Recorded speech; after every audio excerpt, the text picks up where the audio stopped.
Welcome to 4 Quarter Lives, a podcast exploring the profound impact of longer, healthier, and more engaged lives, not only for ourselves and our couples, but also for companies and countries. I'm Avivah Wittenberg-Cox, and on this week's 4 Quarter Lives, I talk with Sibylle Le Maire, VP of Business Development for France's group Bayard.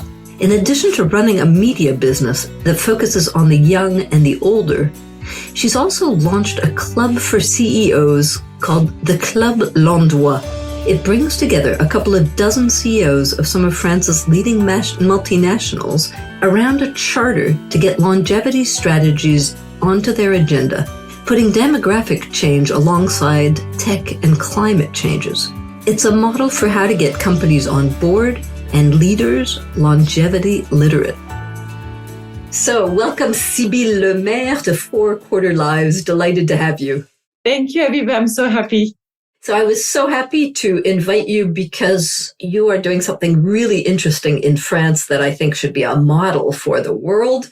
You started a new kind of club that brings together a couple of dozen CEOs of some of France's largest multinationals to focus on longevity as a strategic priority. So how did it begin? Where did the idea come from? And when did you launch?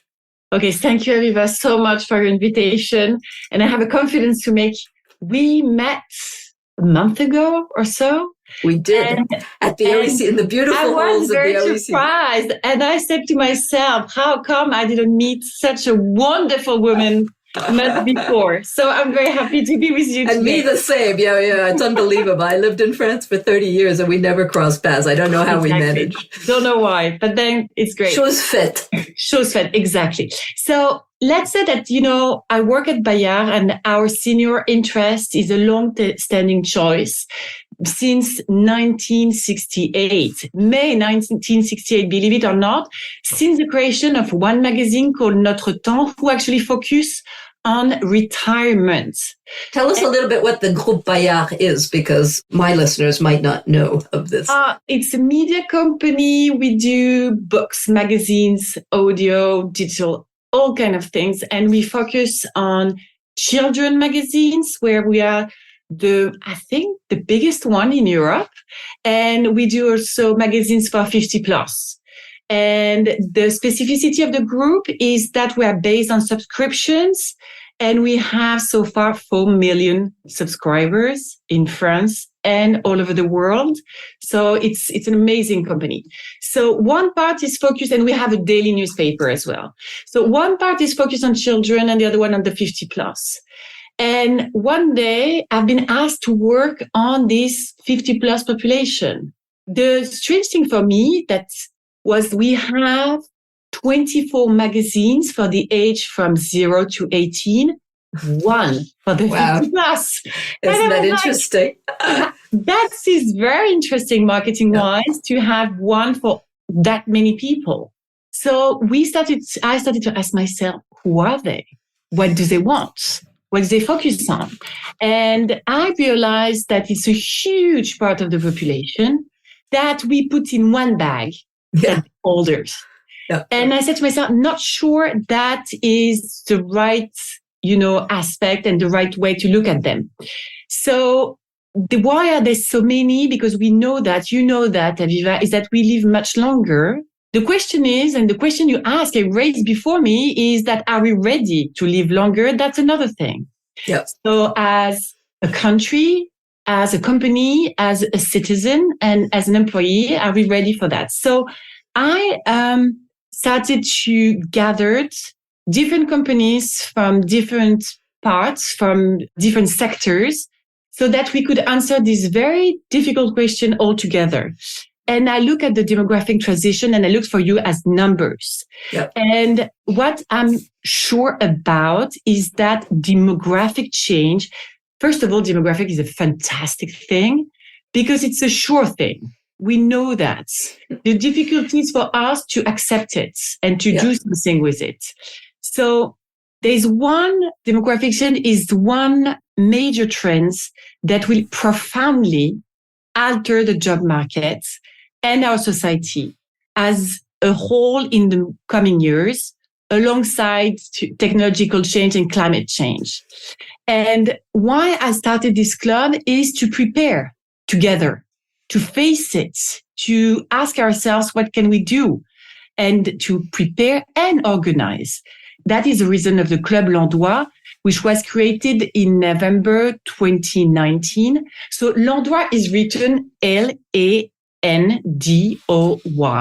which is a contraction of the two first demographic person who works on demography in France.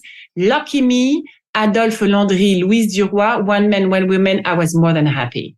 So very good. Yeah, very good. That was great. And very, very interesting to me that you've put AI, climate, and longevity together on a par as the top issues, because I hear all the time about climate and AI, and very rarely does longevity get included in that prioritization. Yeah, that's a very good question, Avivah. Thank you for asking it. We focus on the S. On the CSR priorities, we focus on the social dimension. And that was a very strong motivation for companies and their CEOs to join us, because it's a huge, change of perspective for us as citizens or employees, but also for companies and CEOs, and how to manage that is not that easy, actually. Yeah. Because the question we're asking is that having more people, older people and younger on the same place, is how we manage that. What is our social pact? How is our new social contract that is fairer and more equitable between generations? Yeah. So let me add that aging is not a risk. It's a reality. So we need to understand that, because there is nothing new in aging. We've been aging for 2,000 years. So what is new is that the phenomenon is global, brutal, and will have direct consequences for companies. So let me explain. First, the global and brutal phenomenon is, let's look at some figures, by the way. So there is these numbers that we know that we all share by 2050. So if we look at Europe, by 2050, we will have fallen from 520, let's say, to 470 million. So what we have to understand is that 1 in 4 inhabitants will be under 25 and 1 in 3 over 60. This is enough to turn our society upside down, I would say. And that is happening all over the world. Yeah. The sub-Saharan Africa population is going to double, where if you combine all Europe with all North Africa, we are flat, 0.3 to be more than exact, Yeah. So what are the implications for businesses? That's one question we should raise. If we take France, for example, because sorry, Avivah, that's where I know the numbers best. No. Go for France. France is the model in this story for today. So we are in 2023, and already 26% of the French population is over 60. And 1 in 4 inhabitants are over 60. And by 2040, which is not that far, it would be 1 in 3. And we had the numbers in July, and the birth rate dropped at 1.8. So France is aging, and aging fast, very fast, such as the UK, Italy, all Europe. The challenges for companies, I'm not going to raise all of them, but what we need to ask ourselves is, how do we now attract talent, retain talent, maintain people, develop expertise, and make sure we actually have KPI on all that, and we know how to pilot that with our companies. And so far, let me tell you, there are no dashboard very precise on this. Yeah. And that's it. Well, and what you're talking about is really, they know how to attract, retain, and develop talent in Q2. What they've never really paid attention to is people over 50 and how to attract, retain, and develop older talent. So this conundrum is stretching out. And And I'm curious, who are some of the earliest CEOs to have joined you, and what was their motivation? Is this what they were worried about? And did the impetus come from them or from you? Did they push you, or did you invite and nudge them in?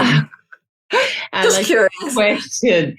I pushed Avivah hard, very hard. Let's be honest.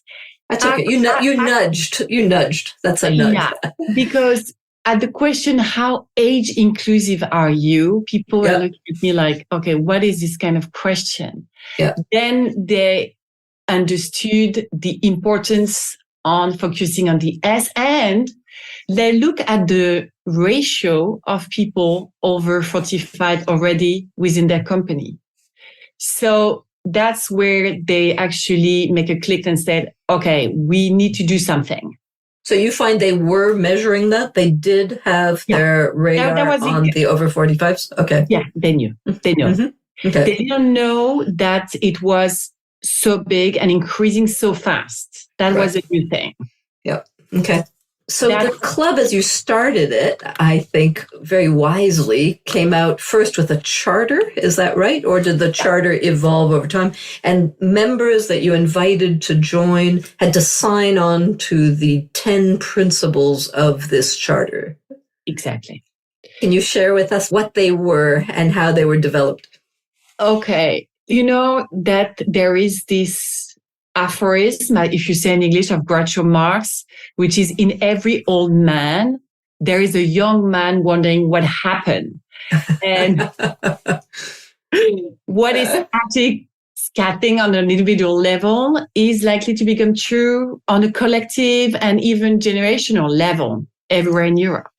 So addressing the issue, we started to work on this idea that we want to create equal opportunities and harness the power of all generations. What does it mean? It means deciding to work on 5 topics, a charter, and indicators. So the 5 topics we work, the 5 areas of work. The first one is the fight against age-related stereotype. And let's be honest, it's the most difficult to change. Yeah. Because we need a switch. We need a change of mind. And that is very difficult because it comes from our education. You know that more than anyone. We know that we built our perception of life in like, I was born, I learn, I work, I retire, and I die. Yeah. Okay. Yep, the old 3-step phase of life. Yes. But that's not happening like this anymore, you know? So focusing on the age, the issue is not the age or asking, as we know in France, to ask people to work longer, but to give them better opportunities and the impression they're actually part of the company. So stereotypes is very difficult. So that's why we work on it. And that's why we work on a charter. We're going to talk about it later. The second one is prevention in the field of health.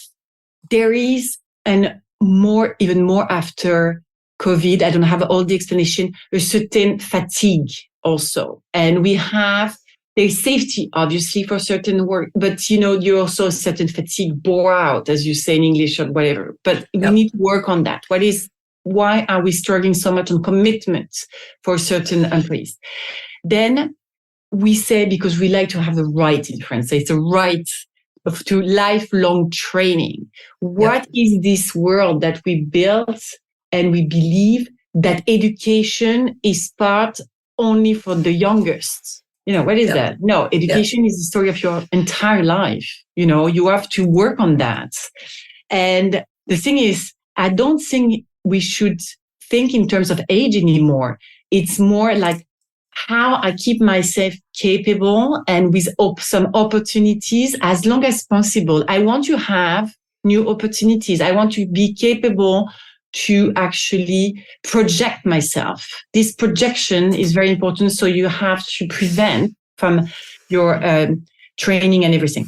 Then there is something which is more difficult to translate in English, but very important for me, is dignity at work. It comes to all income, fulfillment, all these things, but which are very important for employees now. And of course, the fifth one is the future of work. What is the redefinition of work by major advances such as AI and new organizations?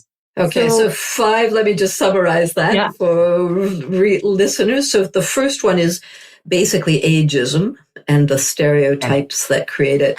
The second is prevention, particularly on the health dimension. The third is a commitment to lifelong training. The fourth, I would call that purpose, probably in English, the dignity and purpose at work. And 5 is the future of work and the implications of the tech revolution on it. Absolutely. Fantastic. Okay, so those play out through the 10 elements of the charter. These are we focused on the first point, which was like the stereotypes. So how do we work on that? How do we are very pragmatic and try to find something that companies can take on and actually share with everybody within their companies? So we did this charter that is free for everybody to join, I would say. So, which is nice. And you'll find the link to the charter in the show notes if you're interested, if your company might be interested in establishing that same sort of system. Thank you. Thank you so much. It's an active age policy, which involves obviously communicating with employees, asserting the strengths of intergenerational relations, combating age-related stereotypes. It's this idea of pushing and fight against, the all stage of working life, development of skills, employability at all ages. There is another key point, which is the need to pass on knowledge, which is very important for companies knowledge as well. Transfer, yeah. Exactly. To promote inspiring career paths. And it highlights also the need of personalized health, monitoring for the elderly, but not only, active consideration of the needs of caregivers, for example. We'll talk about it maybe later. To give you an idea, caregivers, 11 million people are caregivers in France, 17 million within 5 years. And last but not least, the Charter stresses the critical importance of preparing for retirement, which we do, but too late, far too late. Yeah. And because far too late don't give you the opportunity to look and set up transitional measures. And do you mention ages here when you say should prepare as of a particular age or stage? It's something you should prepare all your life, I would say. Yeah, of course. Yeah, absolutely. But you're right. People tend to think about this in their late 50s or 60s as they're heading directly into it rather than thinking about this in their 40s when they could still have some runway to adapt and save and do whatever it is they need to do. We will talk about it, I'm pretty sure, because there is some very something very specific for women. So yes, we should actually be capable of looking at it much younger. And it's a kind of mindset. Yep. It doesn't mean that you are looking at retiring. It's the thing that that give yourself this capacity to prevent yourself from situations you don't want to because you haven't been prepared. Be prepared. That's the thing, So what I call lean into Q3. So what I love about this charter is it goes well beyond the kind of let's be age friendly or even longevity ready. This is a much more kind of proactive, get a longevity strategy in place that you will drive like we might have done on a gender balance strategy 25 years ago. I love it, Avivah. It's exactly the same thing. It's the new, we had for gender balance. And now that's why I'm working on the same thing for the index for intergenerational or older and, generational before 50 and after 50. That's exactly the same thing. And it's something very strong within companies. It's the future balance for the workforce. That's for sure. And companies are just realizing it. That's the reason why we decided all together, because you understand, the Club Landoy, we are 24 companies. And then the charter is open to all. I'm saying it again because you can join. And actually, 2 of our big companies, such as L'Oréal and AXA actually launched the charter not only in France, but for L'Oréal, 17 of their subsidiaries company up to China, believe it or not. And then AXA is signing the charter on this Thursday for their 51 subsidiary companies. Okay. Why are they interested? Is that it's very practical, understood by everyone. It can be used by anyone within the company, and it does exist. Then from there, you can actually prepare a program, deciding what you want. Then you have to give numbers, because we published an index with KPIs to help companies self-evaluate their position on a series of longevity metrics. So just before we get to the KPIs, I just want to get a sense of some of these. So 24 companies are members of the Club Landoy. And how many have signed the charter? Because I think there's a different number who have signed 52. 52. Congratulations. So 52 companies have signed the charter and 24 are members. And can you maybe just give us an indication of what sectors are these companies? Who are some of the other companies? I hear L'Oréal. It's a very good question, Avivah, because the thing is, what we call the big companies, the first top 40 companies that you might are listed on the French stock exchange. L'Oréal, Orange and Generali, La BNP. So they're big companies. What we try now is actually to enlarge the scope of the companies, actually asking for the smaller ones, such as Bayard, for example, to join us. Right. Because it doesn't depend on the size of the company. It depends on your mindset as a CEO and what you want to do for your company. That's exactly what you say on the social transformation. Yep. So it's very important. And we know in France, we must work on it, because otherwise we have.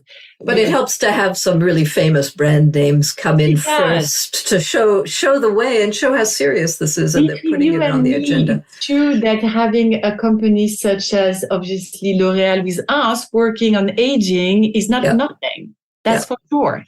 Exactly. Because we're worth it, right? Yeah. Okay. So a great bunch of companies, a supermodel. Hopefully many companies listening will pick up on this idea. And you've baked accountability into the system by the index of KPIs on how to measure their progress and whether they're actually making the charter, implementing the charter effectively. So go on the index. What are the KPIs and what are you measuring and looking and tracking? Okay, so that was a tough part of the job. Always KPIs, everybody's favorite piece. No, it's not of it, because the French government said, okay, we agree, we are not going to do an index. And I said, okay, you know what? We are going to do one, because we need numbers. Yeah. So we actually agreed on four KPIs. So the first one, as simple as it is, some companies realized this number that they were not looking at, I don't know why, is the percentage of employees over 50. And you can do it as a whole company, then you can do it by branches and sectors and, region, and it changes a lot. And normally you have to be very cautious. What we're saying that you should be very cautious on the balance of older and younger people in every sectors of your company, in every department and every region, because it changes a lot. So first, percentage of employees over 50, which is good, big, and it's increasing. That's the trend. Yep. Second one, training rates. Not so good, honestly. So training rate of people over 50. Exactly. So what percentage of people over 50 are getting trained compared to people under 50? Is that? Okay, I can give you numbers. All companies together, it's less than 20%. Right. Okay. So less than 20% of the training is going to people over 50. I'm not that surprised, because, before the law change, the age departure average in France was 58. So at the age of 50, they were already thinking being on another, jumping somewhere. And actually now it's 62. So I hope that the fact that we have a new age, even if I truly believe people should not think by age, but that's the thing. So and how do we compare that? So 20% of people over 50 are getting training. What's the average percentage of the number of employees over 50? How does that 20% compare to what number? The percentage of employees, depending on the companies, we have between 45 to 50% over. Wow. Yeah. Oh, wow. Okay. Training rate. So almost half of employees are over 50 and they only get 20% of training, which is a pretty good summary of the challenge we're facing. Okay. Exactly. The recruitment rate, I don't even dare telling you the number. It's extremely low. And if I'm more specific, for women, it's even harder. If you lose your job at the age of 45, it's very difficult for you to find a job back. Yeah. That's the thing. Let me say it for people who are listening to us, women in their 45 and where they're alone raising kids, the kids are still at home. They're not old. They have young kids at home that need to study after that. So it's a huge topic itself for companies. And mobility rate, I don't know whether you say mobility in English, is the fact that you can move from one job to another. That French companies, when we look at number, we're pretty surprised, but they don't recruit. They don't train enough, but they give the opportunity for people to move from one job to another. Right. Okay. So the rate is pretty good for the moment. So what we have to work on is that knowing that the percentage of employees is increasing, and I'll give you the new numbers we will get within 2 months. Yep. We need to train, not more, much, much more, obviously. And obviously with the AI and all the digitalization happening and everything. And the recruitment we need to change, because facing difficulties to actually recruit on the younger age, we should work also on recruiting on the over 50. Yeah. Okay. So which basically is part of the whole mindset shift of getting companies to really value and even think about their Q3 employees, both to recruit them, to train them, to follow them through, and to measure even their existence. So congratulations. This sounds like an absolutely fantastic exercise. Any early results? I mean, you've been doing this for a couple of years now. What have you learned, evolved, anything that you're pulling from the first? The great thing, the index, we launched it last year, actually. The club been launched much before. What we learn is that it gives the opportunity for companies to gather people in the right place at the right moment, and they're much more committed, because the productivity and commitment are the two rates we should look at as well. And they engage much more. And it's, we worked on 2 to 3 things I would like to talk about as well. When we talked about health, for example, we focus more on caregivers, which is a huge thing happening within companies so far. It's not, we had this happening in the US much before us, where the people had to choose between breadwinning and caregiving. Yeah. Because at my age, I'm on my late 40, that's for sure that I raise my kids and I will have to look after my parents. Yeah. We have to understand that. Yeah. And I will be more than 50 of caregivers are working within companies. So you have to make sure there is something organized. People have to organize by themselves, which is never, ever good for the company. So caregivers is one point I would like to highlight. Yep. And the second one, because I know it's your main topic and subject as well, Avivah, and you were like one of the first ones to raise it, and really I'm so amazed by all the jobs you've done, is the fact that on the economical challenge we are facing on the retirement period, on the top of it having to look after for most of us, of our parents, is that women, unfortunately, I would say on the front line of the demographic transition for 2 reasons. Firstly, because they live longer than men. So, and the second reason, it's because they have often what we say bumpy careers, lower wages or salaries than men. They face an enormous risk of becoming the old poor. Yeah. And when I said that they live longer than men, let me underline the number. The average of years is 9 years. So you have to finance 9 years longer than men when you retire. And it's not an insurable risk, but it's a considerable one. Yeah. And in fact, I looked at numbers and I was so shocked by it. 31% of women who are retiring in France today have a pension of less than 890 euros per month. Yeah. So obviously it's changing, but still. So, and why isn't this an insurable risk? And can it be one? Have you talked to, are we talking to AXA about the opportunities to be insuring? Yet.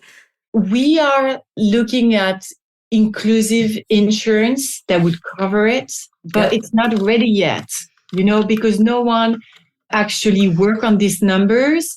Now that they are there, we need to work on them. Not sure we have the solution yet, but we're thinking about it and working on it. Fantastic. Yeah, absolutely. Because the gender pension gap, which the World Economic Forum has been doing some work on, and we have an earlier podcast from them on this that touches on this topic, is huge. It's 25% average in the world, but much higher in Europe. So yes, we're going to have to add that to our list, Sibylle. We'll be pushing on that.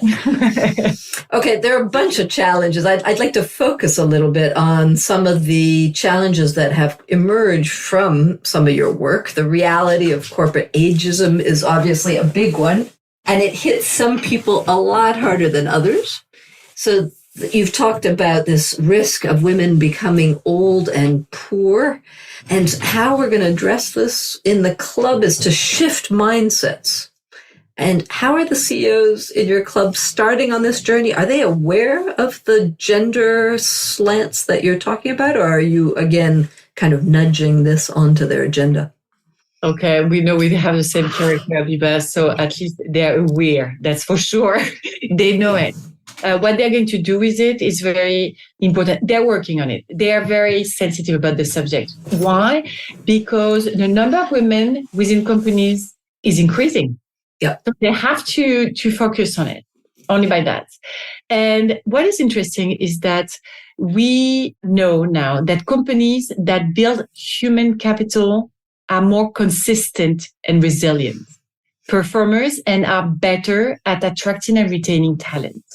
So this is very important for them because they understood that there is a link. Building human capital also pays off for firms. They know that. If you build companies only on the results, that doesn't work. They need to have another, reality. And this reality being human capital is something getting very important for them. And for France, I would say our CEOs are much more aware that we have the lowest senior employment rates in the OECD, if I'm not exaggerating, more or less. Oh, really? Okay. Yeah. We are 10 points down compared to the average in Europe. So yeah. But what they are realizing, this is not only damaging to the country's economy, and it's been emphasized many times, it's also worrying in terms of the well-being of the elderly. So that's something they are realizing. And on regular activity and the equilibrium of pension schemes. So as kind of a conclusion, I would say that adapting to demographic change is neither a luxury or an add-on to social policies. It's the first condition for mobilizing all energies and knowledge to win tomorrow's battle of reindustrialization, energy transition, and competitiveness. So making work attractive and the company attractive to seniors are challenges that it's right to take up, not only for health, well-being, or sociability, but also cohesion, competitiveness, and corporate performance. Yeah. No, it's increasingly becoming a strategic imperative. And I think you've described that very, very well. And I'm curious about one phrase that you had when we discussed this. That you said the best way to accompany one generation is to accompany them all. What did you mean by that? It's this idea that on the first change of mind is not to categorize people per age. So that's the biggest change within company. Right. We all do that. Yeah. Okay. People under the 20, between 20 to 30, and then you have 30 to 50. It's like if we were like put into phases in our lives that cannot be changed. And you actually yourself created a fantastic book that I have on my first change. Actually, we should not focus anymore on an age group, but we should focus on talent. And I don't think that you have one age of, full of talents and one age of there's no talent whatsoever. So that's what I was thinking when I said that. Okay. So get rid of the age, get rid of the sequential mindsets, get rid of the phasing through hierarchies, and start becoming much more age agnostic. Exactly. Okay, so I think we've got our agenda, we've got our charter, we've got our indicators. I'd like to conclude just with a little bit of an introduction to you, Sibylle, and find out a little bit about your story. You're a VP of Business Development at Groupe Bayard. What's your day job? Is this it? No, I actually do a lot on the club. And it sounds like it, yeah. Yeah. Also, I created a media, which is called Vive Media, which is written VIVES. And the media was born of a common observation and a sense of urgency is to money remains a taboo for women in France. So let's say that they have difficulty ensuring their financial autonomy. And they're still at, I would say, acute risk of remaining financially fragile. So I was driven by the conviction that progress for women will also go through increasing their economics and financial expertise. Yeah. It's a 100% digital ecosystem with a weekly newspaper in French only. Sorry about that. And it's a podcast that I would let you translate, which is Osons l'Oseille, and training on financial education and program. And it's a B2C, actually, obviously, because it's media, but it's also B2B2C. So we actually push companies to actually take it for their employees, because you would be surprised by the number of women, even in finance, who are looking for others all the time. And when a constant theme. And you're like, okay. And they don't know. They actually don't know. Yes. The financial literacy of women is something I have been working on much of my career. And I think we will probably both be working on this till we die. It will take a bit more time. I don't know why it's so resistant. Exactly. So, Sibylle, you're coming towards the end of your Q2 on the horizon. Can you give me some idea of what might be some of your plans or growth ambitions for Q3? You look pretty well situated to have a very big Q3. I actually always see myself as I train a lot. I learn every day. And I try to meet people who actually can tell me new things. I'm open-minded, I think. Curious, I would say. And eager to learn. And I think that's what is important. And I don't know what my future is, but I know that I have a future. I can project myself. I want to do more. I want to learn. And reskilling is not a problem for me. I understand that sometimes I lack some skills and I need to learn. So I'm back to learning. And there's no trouble for me on doing that. Okay. So we'll see where this topic of longevity takes you and then what your next chapter might be. Let's just conclude with a little advice to companies listening. If they would like to replicate or learn from your model, what advice might you share?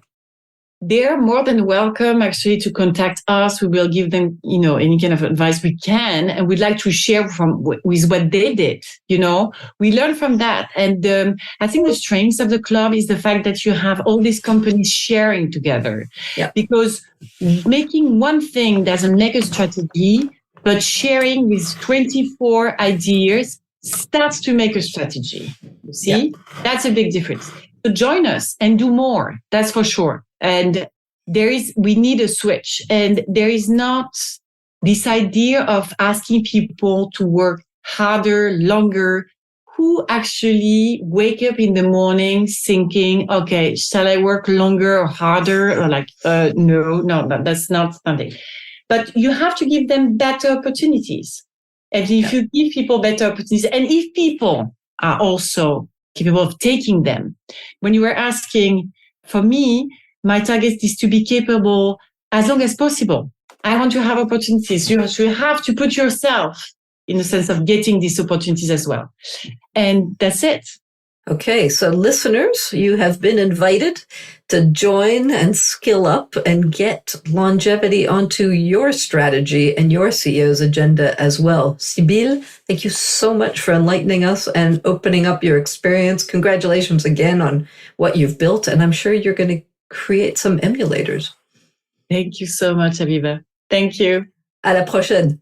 À la prochaine. Au revoir. Au revoir.